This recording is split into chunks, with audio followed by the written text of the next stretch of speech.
ಮಾನ್ವಿ ಪಟ್ಟಣದಲ್ಲಿ ಜೆಡಿಎಸ್ ವತಿಯಿಂದ ಕಾಂಗ್ರೆಸ್ ಸರ್ಕಾರದ ಲಂಚಗುಳಿತನ ಭ್ರಷ್ಟಾಚಾರ ಆಡಳಿತ ವೈಫಲ್ಯ ಖಂಡಿಸಿ ಪ್ರತಿಭಟನಾ ಮೆರವಣಿಗೆ ಮಾಡಿ ತಹಸೀಲ್ದಾರ್ ಮುಖಾಂತರ ರಾಜ್ಯಪಾಲರಿಗೆ ಮನವಿ ನೀಡಲಾಗಿದೆ.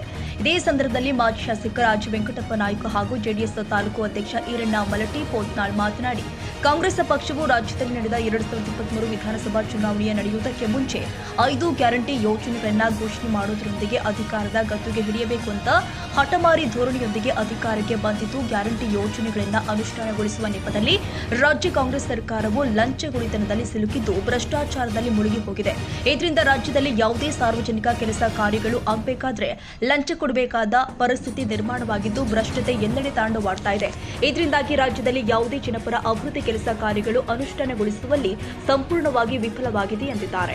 ಲಂಚಗುಳಿತನ, ಭ್ರಷ್ಟಾಚಾರ ಮತ್ತು ಆಡಳಿತ ವೈಫಲ್ಯ ಖಂಡಿಸಿ ಮಾನ್ವಿ ತಾಲೂಕಾ ಜಾತ್ಯತೀತ ಜನತಾದಳ ಪಕ್ಷದ ವತಿಯಿಂದ, ಸಿರವಾರ ತಾಲೂಕಾ ಜನತಾದಳ ಜಾತ್ಯತೀತ ಪಕ್ಷದ ವತಿಯಿಂದ ಇವತ್ತು ಮನವಿ ಪತ್ರ ಸಲ್ಲಿಸಬೇಕಂತೇಳಿ ನಮ್ಮ ಪಕ್ಷದ ಆದೇಶದ ಮೇರೆಗೆ ಇವತ್ತೆಲ್ಲ ನಮ್ಮ ಅಧ್ಯಕ್ಷರು, ಎಲ್ಲ ಪುರಸಭಾ ಸದಸ್ಯರು, ಮುಖಂಡರ ಜೊತೆಗೆ ಇವತ್ತು ತಾಲೂಕಾ ಆಡಳಿತಕ್ಕೆ ಮನವಿ ಪತ್ರ ಸಲ್ಲಿಸ್ತಕ್ಕಂಥ ಕೆಲಸ ಇವತ್ತು ನಾವು ಮಾಡಿದ್ದೀವಿ. ಇವತ್ತು ರಾಜ್ಯದಲ್ಲಿ ಆಡಳಿತ ನಡೆಸ್ತಾ ಇರತಕ್ಕಂಥ ಕಾಂಗ್ರೆಸ್ ಪಕ್ಷ 2 ವರ್ಷ ಆಡಳಿತ ನಡೆಸಿದೆ. ಕಳೆದ ವಿಧಾನಸಭಾ ಚುನಾವಣೆಯಲ್ಲಿ ಗ್ಯಾರಂಟಿ ಯೋಜನೆಗಳನ್ನು ಜಾರಿಗೊಳಿಸಲಿಕ್ಕೆ ಏನು ಆಶ್ವಾಸನೆ ಕೊಟ್ಟಿದ್ದರು, ಇವತ್ತು ಬರೀ ಗ್ಯಾರಂಟಿಗಷ್ಟೇ ಹಣ ಹೋಗ್ತಾ ಇದೆ, ಅಭಿವೃದ್ಧಿ ಮಾತ್ರ 0. ಆ ನಿಟ್ಟಿನಲ್ಲಿ ಎಲ್ಲ ರಂಗದಲ್ಲಿ ಇವತ್ತು ರಾಜ್ಯದಲ್ಲಿ ಆಡಳಿತ ನಡೆಸ್ತಿರುವ ಕಾಂಗ್ರೆಸ್ ಪಕ್ಷ ವಿಫಲವಾಗಿದೆ ಅಂಥೇಳಿ ಈ ಸಂದರ್ಭದಲ್ಲಿ ಹೇಳಕ್ಕೆ ಇಷ್ಟಪಡ್ತೀವಿ. ಒಂದು ಅಭಿವೃದ್ಧಿ ಕಾರ್ಯ ಇಲ್ಲ.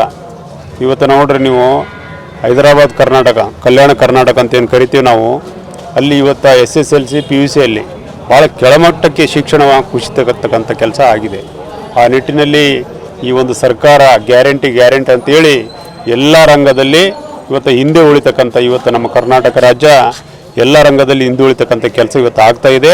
ಇದನ್ನು ಖಂಡಿಸಿ ಇವತ್ತು ನಾವು ಮನವಿ ಪತ್ರ, ಜನತಾದಳ ಜಾತ್ಯತೀತ ಪಕ್ಷದಿಂದ ಇವತ್ತು ಮನವಿ ಪತ್ರ ಕೊಡ್ತಕ್ಕಂಥ ಕೆಲಸ ಇವತ್ತು ನಾವು ಮಾಡಿದ್ದೀವಿ ಅಂತೇಳಿ ಈ ಸಂದರ್ಭದಲ್ಲಿ ತಾಲೂಕಾ ಜನತಾದಳ ಜಾತ್ಯತೀತ ಪಕ್ಷ ಮಾನ್ವಿ ಹಾಗೂ ಸಿರವಾರ ಘಟಕ ವತಿಯಿಂದ ಈ ಒಂದು ಕರ್ನಾಟಕ ರಾಜ್ಯದ ತಮ್ಮ ಪಕ್ಷದ ವರಿಷ್ಠ ಒಂದು ಮಾಹಿತಿ ಮೇರೆಗೆ ಇಂದು ರಾಜ್ಯದಾದ್ಯಂತ ನಾವೊಂದು ಪ್ರತಿಭಟನೆ ಮಾಡೋದ್ರ ಮೂಲಕವಾಗಿ ರಾಜ್ಯ ಕಾಂಗ್ರೆಸ್ ಸರ್ಕಾರದ ಲಂಚಗುಳಿತನ, ಭ್ರಷ್ಟಾಚಾರ ಹಾಗೂ ಆಡಳಿತ ವೈಫಲ್ಯ ಖಂಡಿಸಿ ಇಂದು ಈ ಒಂದು ಮೆಮೊರಾಂಡಮನ್ನು ಕೂಡ ಕೊಡ್ತಕ್ಕಂಥದ್ದು ನಾವು ಕಾಣ್ತಿದ್ದೀವಿ ಎಲ್ಲ ಕಡೆಗೂ.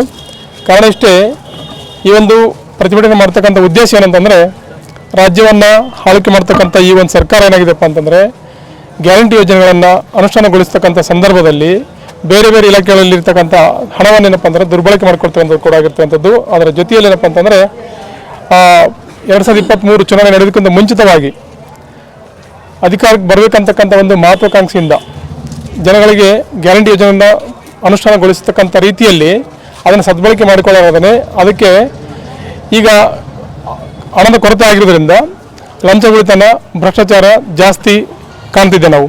ಹಾಗಾಗಿ ಸರ್ವಸಾಮಾನ್ಯವಾಗಿ ಸಾರ್ವಜನಿಕರು ಯಾವುದೋ ಒಂದು ಕೆಲಸ ಮಾಡ್ಕೊಳ್ಬೇಕಾಯ್ತಪ್ಪ ಅಂತಂದರೆ ಈ ಒಂದು ಲಂಚಗುಳಿತನಕ್ಕೆ, ಭ್ರಷ್ಟಾಚಾರಕ್ಕೆ ಅನಿವಾರ್ಯವಾಗಿ ಏನಪ್ಪ ಅಂದರೆ ಬೆಂಡಾಗ್ತಕ್ಕಂಥ ಕಾಣ್ತಿದ್ದೇವೆ. ಸೊ ಅದನ್ನು ತಡೆಗೋಸ್ಕರವಾಗಿ ಹಾಗೂ ಸಾರ್ವಜನಿಕರಿಗೆ ಏನು ಬೇಕು, ಇವತ್ತು ಕುಂದುಕೊರತೆ ಆಗಿರ್ತಕ್ಕಂಥ ಸಾರ್ವಜನಿಕರ ಕಡೆ ಗಮನವನ್ನು ಕೊಡದೆ ಕೇವಲ ತಮ್ಮ ಗ್ಯಾರಂಟಿಯನ್ನು ಅನುಷ್ಠಾನಗೊಳಿಸೋದಕ್ಕೋಸ್ಕರವಾಗಿ ಗಮನ ಕೊಡ್ತಿದ್ದಾರೆ ವಿನಃ ಸಾರ್ವಜನಿಕರಿಗೆ ಗಮನ ಕೊಡ್ತಿಲ್ಲ. ಜೊತೆಯಲ್ಲಿ ಏನಪ್ಪ ಅಂದರೆ ಅದೇ ಸರ್ಕಾರದಲ್ಲಿರ್ತಕ್ಕಂಥ MLAಗಳಿಗೆ ಬಂದಿರತಕ್ಕಂಥ ಅನುದಾನವನ್ನು ಕೂಡ ಏನಪ್ಪ ಅಂತಂದರೆ ಸದ್ಬಳಕೆ ಮಾಡಿಕೊಳ್ಳಲಾದರೆ ಮತ್ತು ಅವರಿಗೆ ಬೇಕಾಗಿರ್ತಕ್ಕಂಥ ಅನುದಾನ ಬಿಡುಗಡೆ ಮಾಡೋದೇ ಇವತ್ತು ಸರ್ಕಾರ ಏನಪ್ಪ ಅಂತಂದರೆ ಲಂಚಗುಳಿತಲ್ಲಿ ಮತ್ತು ಭ್ರಷ್ಟಾಚಾರಕ್ಕೆ ತಾಂಡವಾಡ್ತಕ್ಕಂಥ ರೀತಿಯಲ್ಲಿ ಕಾಣ್ತಿದ್ದೇವೆ. ಸಂಪೂರ್ಣವಾಗಿ ಕರ್ನಾಟಕ ರಾಜ್ಯದಲ್ಲಿರ್ತಕ್ಕಂಥ ಸರ್ಕಾರವು ವಿಫಲವಾಗಿರುವುದನ್ನು ಖಂಡಿಸಿ ಇವತ್ತು ಈ ಒಂದು ಮನವಿಯನ್ನು ಕೂಡ ಸಲ್ಲಿಸಿದ್ದೇವೆ. ಸೈಯದ್ ಖಾದರ್ ಭಾಷಾ TV 20 ಕನ್ನಡ, ಮಾನ್ವಿ.